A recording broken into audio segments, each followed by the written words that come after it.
Why are we experiencing an HVAC equipment shortage? And what are you doing to be prepared during this equipment shortage? There's an equipment shortage, and today I want to give you advice. If you're a homeowner, if you're a technician, I want to give you the tips to be able to help you be more prepared for this HVAC equipment shortage. You're watching Tips for Technicians. I am Tad, and today we're going to get started with why is this happening? Then we're going to talk about how I know this is happening, and then I'm going to break it down and give you tips if you're a technician and a homeowner. Don't forget to like this video and subscribe if you want to help support my channel and help me grow, because I need you to help me. Definitely click the join button. If you're a technician, I have valuable information to help you be more successful in the HVAC industry. So, first question is, how do I know this is happening? The reason I know this is happening is because I'm getting contacted by distributors because they can't get me equipment. Like I waited 3 months on a gas furnace. Now I can't get package units, 14 SEER package units. So my distributors have contacted me, giving me a list of model and serial numbers for equipment that they're not going to be able to get, and they can't give me a time on that equipment. And that's really not good, because during the summertime, HVAC contractors are super busy, and when you're super busy, you get super stressed, especially when you can't take care of the jobs. Because when we get jobs in the HVAC industry, you know as well as I do, technicians, you need to do it then and there. That way you're not stressed about it.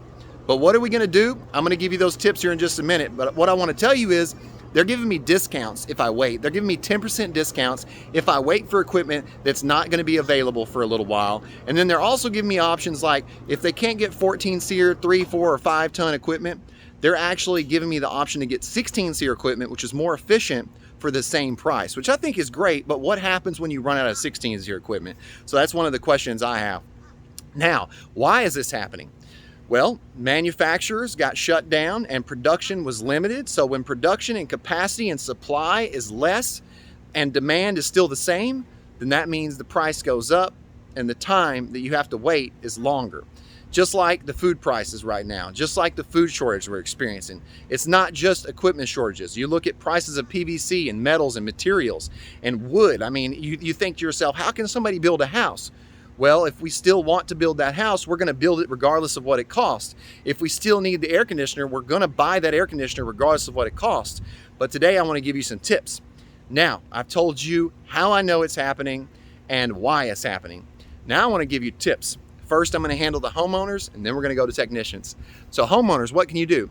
First, you need to get performed maintenance on your equipment. You need to get service and cleans. You need to call the company that you trust, get them out to your house, and make sure you find out the age and the condition of your equipment.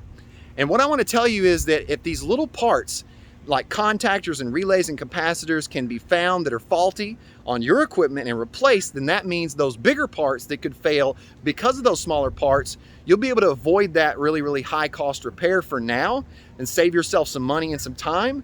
And then you'll be able to buy yourself some time so that maybe we can get a little further down the road and maybe the shortage won't be here or as so prominent. So that will be able to save you some time. Definitely get some maintenance. Number 2 is you definitely need to make sure you have a backup.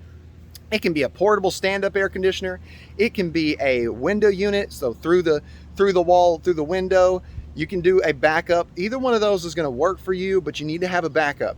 Why? Because this is going to help you not be so stressed when you do have equipment failures. So getting maintenance gives you the option to be able to figure out, hey, is there any parts I can replace that are small that'll save me maybe those big repairs later on, and then figuring out my age. Then I can find out, because life expectancy on equipment is 12 to 17 years. So then you can figure out, hey, if it's in between, if it's less than 12 to 17, then I probably need to focus on repairing it. And this is going to bring me to something with the technicians, but I'm going to talk to you technicians here in just a minute. So maintenance, okay? Then you want to get a backup. And then you want to make sure that if you have a repair that's, less than $1,000, you might want to put that into your equipment. Now, usually I wouldn't say that, but during the equipment shortage, I definitely would say that, because this is something we don't often experience. So you might want to think about it. Just make sure you get a trustworthy company. And if you have any questions, drop those in the comments. I want to help you.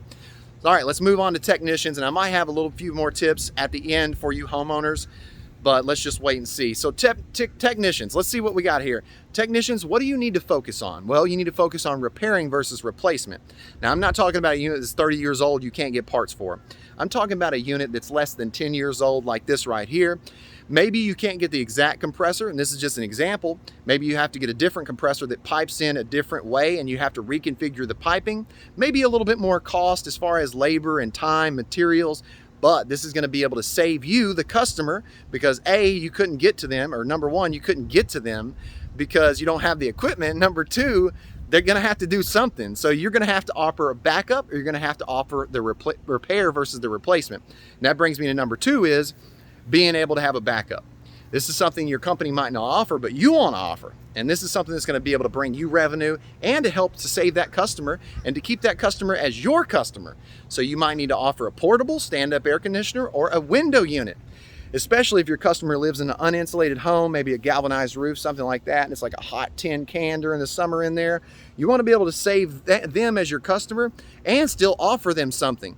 So that's a great product to offer them, a backup unit. All right, so that's number one, was definitely need to repair versus replace. Number two, need to offer a backup. Number three is being organized, having a calendar and keeping up with the customer and giving a daily or a weekly or a monthly call, making sure that they know, hey, this is the availability now of the equipment that I ordered for you, and this is when we're gonna, the expected date of the arrival of the equipment, this is the expected date of the install of the equipment. So keeping up with the customer with a calendar, very organized, this is gonna help you not to be as stressed.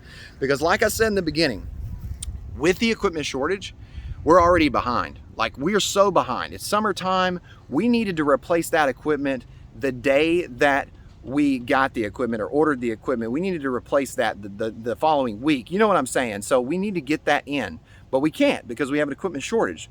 So you need to make sure that you're not stressed, okay? Controlling your emotions, not being stressed, it's super important to you for your health, okay? You need to clearly explain to the customer why you're doing what you're doing. And the people, the technicians out there that are communicating very well, that are making sure the customer understands what's going on in the industry, are the ones that are going to be more successful. Communication is the key. So make sure you're communicating, all right? Now, in a world where you can no longer consume as the consumer because there's nothing to consume, you become a producer. And I'm talking to you homeowners and technicians right now.